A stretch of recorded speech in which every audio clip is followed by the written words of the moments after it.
ఒక్కసారి కొమ్మూరి గోల్డ్ కి కాల్ చేయండి. తాకట్లో ఉన్న మీ బంగారాన్ని విడిపించి మార్కెట్ ప్రైస్ కి వాళ్ళు కొనుక్కుని మిగతా డబ్బులు మీకు ఇచ్చేస్తారు. హాయ్, వెల్కమ్ టు మనం టీవీ. మనం ఉన్నది మన కోసం. నేను మీ జర్నలిస్ట్ మనోజ్. బంగ్లాదేశ్లో జరుగుతున్న హింసాత్మక ఘటనలు అక్కడ హిందువులు, హిందూ దేవాలయాలపై చాలా ఇంపాక్ట్ చూపిస్తున్నాయి. ఎవరో ఉస్మాన్ హదీని చంపిస్తే వాళ్ళు కేవలం భారతదేశం వెళ్ళిపోయారు అనే ఒకే ఒక్క రీజన్తో అక్కడ ఉగ్రమూకలు ఇంకా చాలా రప్చర్ జరుగుతుంది. ఒక రకంగా బంగ్లాదేశ్కి భారతదేశానికి యుద్ధం అనే ఒక మాట రావడానికి కొన్ని అసాంఘిక శక్తులు అక్కడ గ్రౌండ్ లెవెల్లో పనిచేస్తున్నాయి.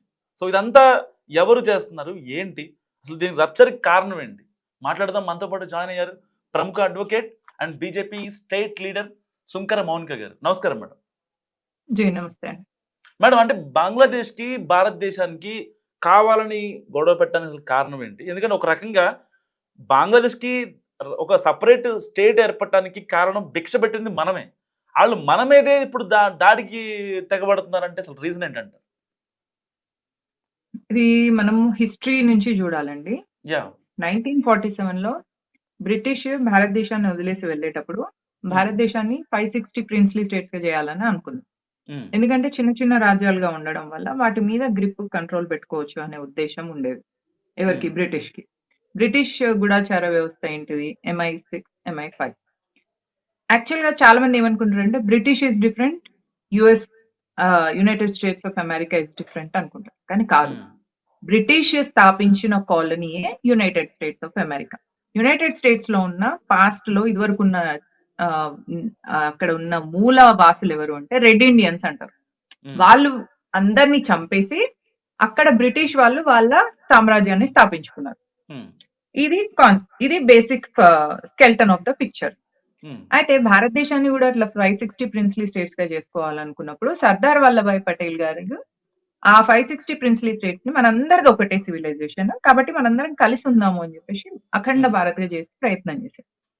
అయితే అందుకే భారతీయ జనతా పార్టీ, సర్దార్ వల్లభాయ్ పటేల్ గారు కాంగ్రెస్ పార్టీ వ్యక్తి అయినా కూడా ఆయనను అంత అప్రిషియేట్ ఎందుకు చేస్తుంది, ఆయన పట్ల ఎందుకు అంత అభిమానంతో ఉంటుంది అంటే మన జాతిని కాపాడిన వ్యక్తి ఆయన. లేదా బ్రిటిష్ వాడు 560 ముక్కలు చేసి వెళ్ళిపోదామని చూసిండు భారతదేశాన్ని. పాయింట్. అయితే ఎక్కడైతే ముస్లిం మెజారిటీ ఉందో ఆ చోట్ల కంట్రోల్ చేయలేకపోయినాం మనం అండ్ కాంగ్రెస్ పార్టీ కూడా. అందుకే ఆఫ్ఘనిస్తాన్ ని 18th సెంచరీలో డివైడ్ చేసిండు, పాకిస్తాన్ ని ఈస్ట్ పాకిస్తాన్, వెస్ట్ పాకిస్తాన్ గా, బంగ్లాదేశ్ ఇప్పుడనే మనం బంగ్లాదేశ్ 2 పార్ట్స్ గా డివైడ్ చేసిండు. అండ్ ప్లాన్ గా ఒక ఎజెండాతోని, ఒక క్రికెడ్ క్రిమినల్ ఇంటెన్షన్ తోనే బ్రిటిష్ భారతదేశానికి ఒకవైపుగా ఒక ముస్లిం నేషన్ ని, ఇంకో వైపు ఇంకో ముస్లిం నేషన్ ని కావాలని పెట్టింది. వాళ్ళు ఎక్స్పెక్ట్ చేసిండు ఒకటి. రెండు, బ్రిటిష్ గాని యుఎస్ గాని ఎప్పుడు ప్లాన్స్ ఒక 10 years కి, 15 years కి, 20 years కి చేయదు. ఒక 50-60 years లాంగ్ టర్మ్ ఎజెండాతోని పనిచేసుకుంటారు. Division of any country. మన దేశంలో కూడా డివైడ్ అండ్ రూల్ పాలసీనే తీసుకొచ్చింది. ఇప్పటికి కూడా అమెరికా అదే పాలసీతో పనిచేస్తుంది. సిఐఏ అమెరికా గూఢాచార వ్యవస్థ బంగ్లాదేశ్ లో ఎప్పటి నుంచి పనిచేస్తుందంటే షేక్ హసీనా ప్రభుత్వానికి ముందు నుంచే పనిచేస్తుంది. బంగ్లాదేశ్ లో సెయింట్ మార్టిన్ ఐలాండ్స్ అని ఉన్నాయండి. ఆ ఐలాండ్ లో మిలిటరీ బేస్ పెట్టుకోవాలి అని అమెరికా గూఢాచార వ్యవస్థ సిఐఏకి ప్లాన్ ఉంది. ఆ గూఢాచార వ్యవస్థ వేరే ఒక దేశంలో పెట్టినప్పుడు ఎప్పుడైనా కూడా ఒక పర్టికులర్ ప్లేస్ ని మీరు వేరే ఒక దేశంకి ఇస్తే ఆ ప్లేస్ లో వాళ్ళు ఒకవేళ న్యూక్లియర్ వెపన్ పెట్టినా కూడా మనం ప్రశ్నించడానికి ఉండదు. ఫర్ ఇన్స్టెన్స్ ఇప్పుడు మీకు 3 bedroom హౌస్ ఉంది అనుకోండి, ఒక బెడ్రూమ్ అమ్మేస్తారా మీరు ఎవరికన్నా? అమ్మితే మొత్తం ఇల్లు అమ్మేస్తాం, లేదా ఆ ఇల్లు మొత్తం రెంట్కి ఇస్తాం. అంతేగాని ఒక బెడ్రూమ్ నుంచి మిగతాదంతా మీకు ఉంచుకున్నప్పుడు ఆ ఇంకో బెడ్రూమ్ నుంచి వీళ్ళు వెళ్ళడం రావడం వల్ల ఎంత డిస్టర్బెన్స్ అవుతుంది. ఒక కంట్రీలో మిలిటరీ బేస్ ని వేరే కంట్రీకి ఇవ్వడం అనేది కూడా ఇట్లానే అన్నమాట.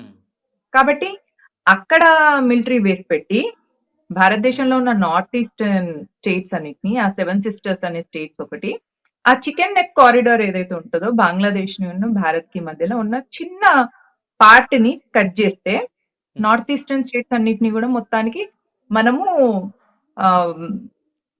బంగ్లాదేశ్ లో కలిపేస్తే మనం యూజ్ చేసుకోవచ్చు. ఒక గ్రూప్ ఆఫ్ ఒక న్యాచురల్ రిసోర్సెస్ వస్తాయి, ఒక హ్యూమన్ లేబర్ దొరుకుతుంది అన్న ప్లాన్ తోని పనిచేసింది సిఐఏ ఒక 10 ఇయర్స్ నుంచి.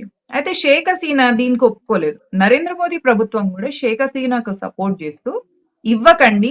మీ దేశానికి కావాల్సిన ఏమన్నా ఫండ్స్ కావాలంటే మేమిస్తాం. మీ దేశాన్ని డెవలప్ చేసుకోండి. యూత్‌కి ఎంప్లాయ్‌మెంట్ ఇయ్యండి.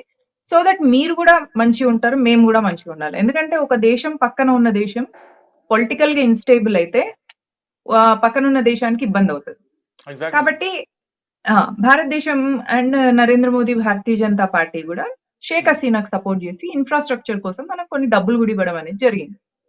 అయితే ఇవన్నీ జూస్తున్న అమెరికాకి ఏమనిపించిందంటే, ఇప్పుడు 5థ్ లార్జెస్ట్ ఎకానమీగా అయితున్న భారతదేశం ఫ్యూచర్‌లో అగ్రరాజ్యంగా అయిందనుకో, నా పరిస్థితి నన్నెవడు దేకడు గదా!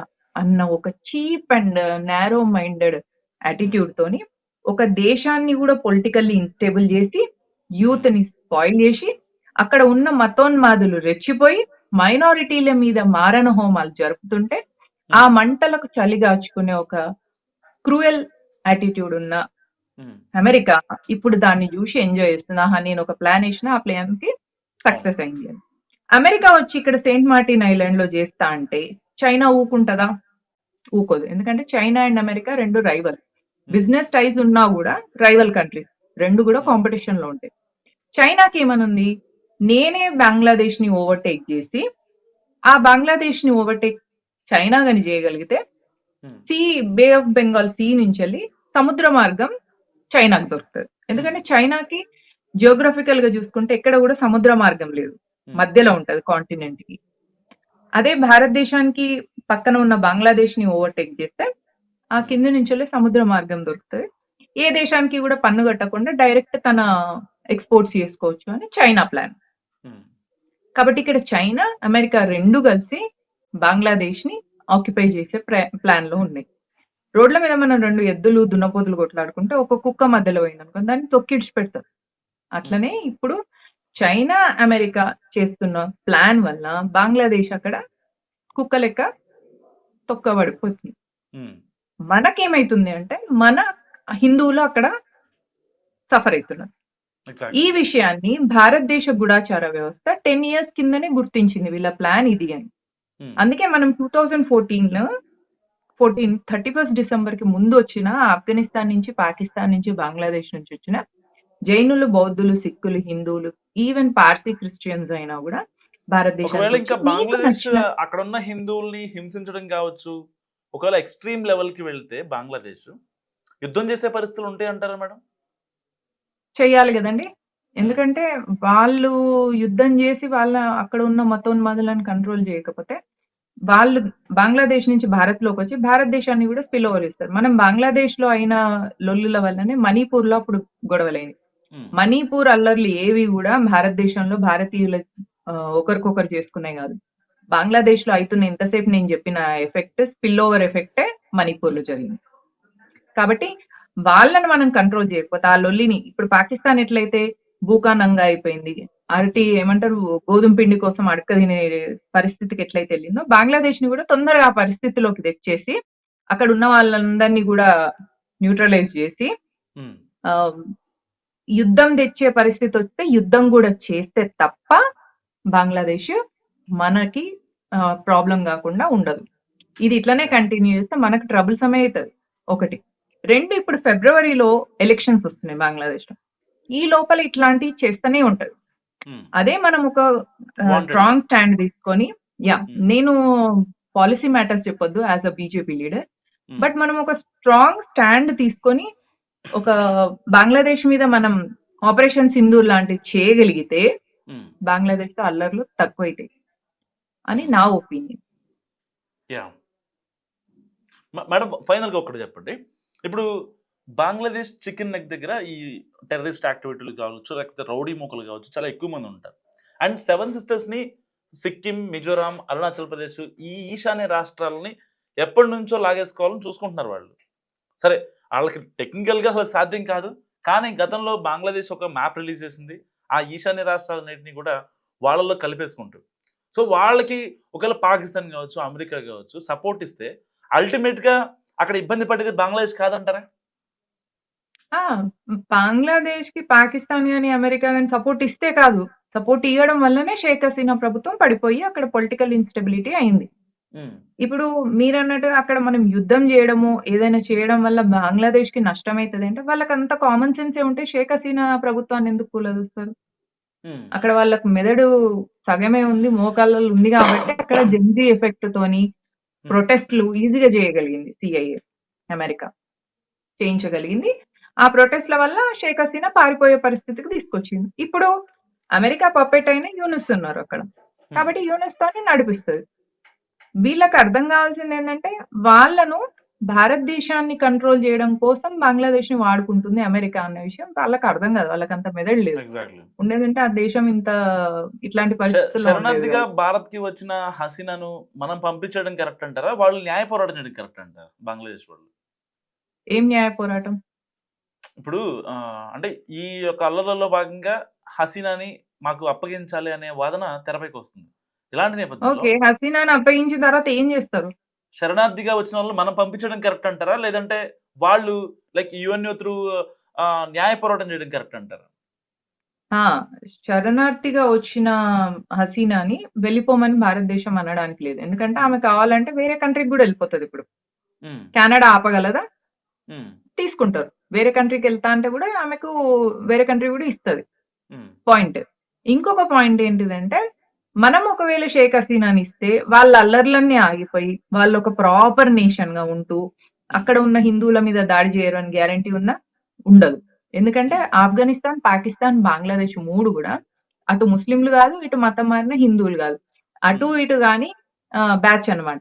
వీళ్ళేందంటే ఏ సొంత తెలివుండదు. అటు ఇస్లాం కరెక్ట్‌గా రాదు. ఎందుకంటే వీళ్ళు రియల్ ముస్లిమ్స్ గాదు. పర్ డీఎన్ఏ వీళ్ళంతా హిందువులు. ఉమ్, కాబట్టి వీళ్ళ ఉన్మాదం వీళ్ళకి నేర్పిస్తున్న దాని ప్రకారంగా కాఫీర్లంటే హిందువులు, హిందువులను చంపేయాలి అనేది ఉంటది.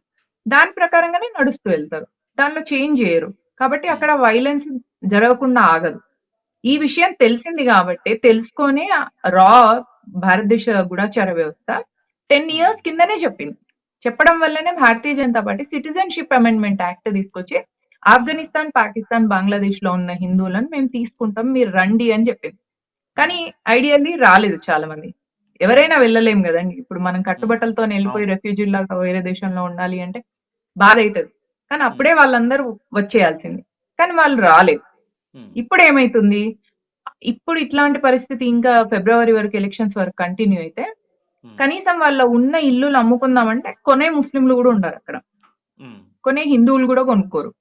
అప్పుడు మొత్తం వ్యవస్థ ఆర్థిక వ్యవస్థే కింద పడిపోయినప్పుడు రియల్ ఎస్టేట్ ఇంకా కింద పడిపోతది. కాబట్టి ఇప్పుడు అక్కడ ఉన్న హిందువుల పరిస్థితి అక్కడే చనిపోవాలా? లేదా కట్టుబట్టలతోనొచ్చేయాలి. అందుకే మనం 10 ఇయర్స్ కిందనే సిటిజన్‌షిప్ అమెండ్మెంట్ యాక్ట్ తీసుకొచ్చినాం. అది కూడా ఓన్లీ ఈ 3 కంట్రీసే బంగ్లాదేశ్, ఆఫ్ఘనిస్తాన్, పాకిస్తాన్. ఉమ్, ఇలాంటి పరిస్థితి ముందే అవుతుంది అని గెస్ జేసే మన గూఢచార వ్యవస్థ రా నుంచి గాని, ఐబీ గాని హోం శాఖకు రిపోర్ట్ ఇవ్వడం వల్లనే Bharatiya Janata Party citizenship amendment act అనేది తీసుకొచ్చింది. Um. Yeah, thank you Mounika గారు. సో ఇది సుంకర మౌనిక గారి అనాలిసిస్. మీరేమనుకుంటున్నారో మస్తుగా కామెంట్ చేయండి. చూస్తూనే ఉండండి మనం టీవీ.